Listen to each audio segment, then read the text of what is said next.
davanti alla stazione di Brescia, di cui ultimamente, ecco, San parla mio befes. Certo, non è il paradiso terrestre, ma diciamo che un po' è sempre stato in sé.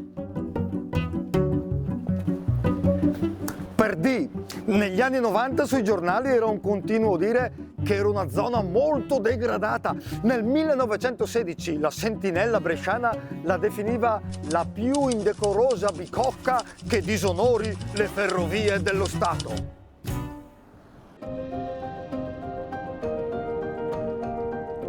Nel 1934 un agente e un milite ferroviario vennero gravemente feriti da uno sconosciuto che dormiva nel deposito bagagli. Invitato ad uscire, l'uomo sembrava dapprima accettare l'invito, ma poi estraeva la rivoltella e colpiva i due uomini della sicurezza dandosi alla fuga. Prontamente il milite estraeva a sua volta la pistola e faceva fuoco contro il feritore, freddandolo. Riconosciuto poi come tale Carlo Busin da Venezia. Sono cose che succedono, ma la stazione di Brescia c'ha anche tanta bellezza. Nel 1931 la Commissione per l'abbellimento delle stazioni diede a Brescia una grande medaglia d'oro, bella fes! E anche se negli anni tante volte hanno pensato di rifarla completamente da zero, adesso non si può più.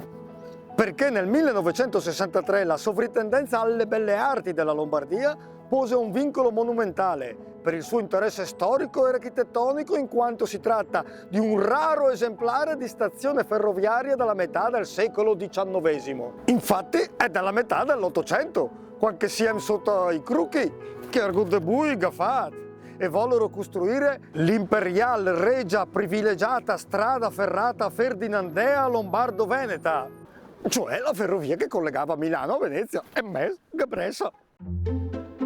Il primo treno di prova arrivò a Brescia da Verona nel 1853. L'intero impianto fu inaugurato il 22 aprile 1854 assieme alla tratta che collegava Coccaglio a Verona. Tutta la ferrovia fino a Milano è finita nel 1857. Certo, negli anni è stata un po' cambiata. Per esempio, all'inizio i binari erano coperti da una tettoia in legno, sostituita poi nel 1887 con una in ferro e in vetro, inaugurata giusto per la venuta a Brescia del re Umberto di Savoia con la regina Margherita. Tettoia che fu smontata con la Seconda Guerra Mondiale per il bisogno di materiali a scopo bellico. A proposito di Seconda Guerra, tutti questi sono segni dei bombardamenti alleati. Fuori è rimasta più o meno uguale. Keiki Gastidiati dice che ha uno stile neoclassico influenzato da elementi neoromanici e fortificazioni medievali.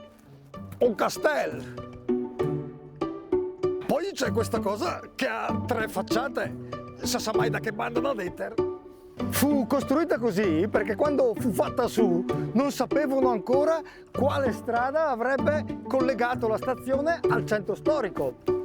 Da questo lato, a ovest, fecero viale della stazione, che tra l'altro causò nel 1852 il primo abbattimento di un pezzo delle mura della città, il rivellino che proteggeva Porta San Nazzaro. Dopo di lei San Sede Corso Martiri della Libertà. Al centro hanno fatto via Foppa, che però, come vedete, non ha continuità. Qua invece, sul lato est, la via non l'hanno mai fatta. Pensa che in previsione spostarono il monumento di Zanardelli dove è ora, in modo che sarebbe stato da sfondo alla via che partiva dalla stazione. Ma sempre il mio fatto. Oh, bella e storica la nostra stazione. Dopo certo, la venta c'è anche lei.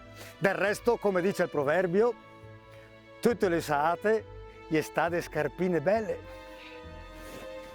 Passate una bella giornata.